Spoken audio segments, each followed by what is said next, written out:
بسم اللہ الرحمن الرحیم۔ السلام علیکم ورحمۃ اللہ وبرکاتہ۔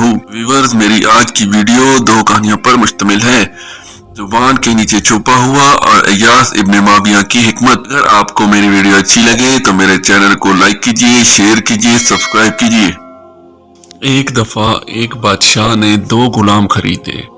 ان میں سے ایک بہت ہینڈسم تھا جبکہ دوسرا بہت بدصورت تھا۔ بادشاہ نے خوبصورت غلام سے کہا جا کر نہا لے۔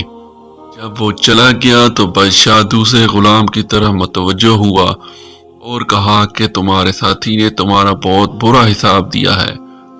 اس نے کہا کہ تم چور اور بد کردار ہو۔ یہ صحیح ہے؟ غلام نے جواب دیا کہ اس کا ساتھی خوبصورت آدمی ہے اور اس کا ظاہری حسن باطنی حسن سے بھی ظاہر ہوتا ہے۔ اسے یقین نہیں آ رہا تھا کہ اتنا خوبصورت آدمی جھوٹ بول سکتا ہے، اس لیے اس نے کہا اگر میرے ساتھی کی میرے بارے میں کوئی بری رائے ہے تو یقیناً مجھ میں کچھ غلط ہوگا، مجھے ڈر ہے کہ وہ درست ہوگا۔ بادشاہ نے مشاہدہ کیا کہ خوبصورتی صرف اللہ کا دیا ہوا تحفہ ہے اور یہ اس بات کی پیروی نہیں کرتا کہ ایک خوبصورت چہرے والا شخص بھی صاف دل ہوتا ہے۔ بادشاہ اس غلام کے کردار اور ذہانت سے بہت متاثر ہوا۔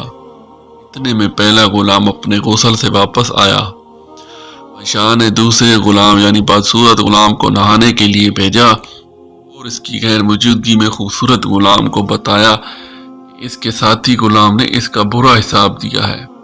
یہ سن کر غلام اپنے ساتھی پر طعنے دینے لگا اور کہا کہ وہ بدمعاش اور جھوٹا ہے۔ اس طرح بادشاہ اس نتیجے پر پہنچا کہ خوبصورت چہرے والے غلام کی کوئی باطنی قدر نہیں ہوتی، جبکہ بدصورت چہرے والے غلام کی باطنی قدر زیادہ ہوتی ہے۔ کہانی کا مورل یہ ہے کہ خوبصورتی صرف جلد کی گہری ہوتی ہے، ہر چمکنے والی چیز سونا نہیں ہوتی۔ ہر آدمی اپنی زبان کے نیچے چھپا ہوا ہے۔ زبان اندرونی ذہانت کے ساتھ ساتھ باطنی بے حیائی کو بھی ظاہر کرتی ہے۔ انسان کی سلامتی اپنی زبان کو پکڑنے میں ہے۔ ایاس ابن معاویہ کی حکمت۔ ایک شخص ایاس بن معاویہ کے پاس آیا جو اپنی حکمت کے لیے مشہور مسلم جج تھا، اور ان کے درمیان یہ گفتگو ہوئی، آدمی شراب کے بارے میں اسلامی حکم کیا ہے؟ جج یہ حرام ہے۔ آدمی پانی کے بارے میں کیا خیال ہے؟ جج یہ حلال ہے۔ آدمی کھجور اور انگور کے بارے میں کیا خیال ہے؟ جج وہ حلال ہے۔ آدمی ایسا کیوں ہے؟ یہ سب چیزیں حلال ہیں، پھر بھی جب آپ ان کو اکٹھا کرتے ہیں تو حرام ہو جاتے ہیں۔ جج نے اس شخص کی طرف دیکھا اور کہا اگر میں تمہیں اس مٹھی بھر مٹی سے ماروں تو کیا تمہیں لگتا ہے کہ اس سے تمہیں کوئی نقصان پہنچے گا؟ آدمی ایسا نہیں ہوگا۔ جج اگر میں تمہیں اس مٹھی بھر بھوسے سے ماروں تو کیا ہوگا؟ آدمی اس سے مجھے تکلیف نہیں ہوگی۔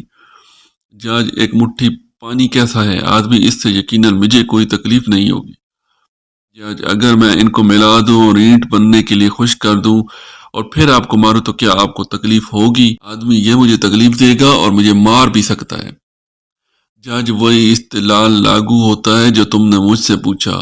ایاس ابن معاویہ المازنی 2 صدی ہجری میں ایک تابع قاضی جج تھے جو بصرہ میں رہتے تھے۔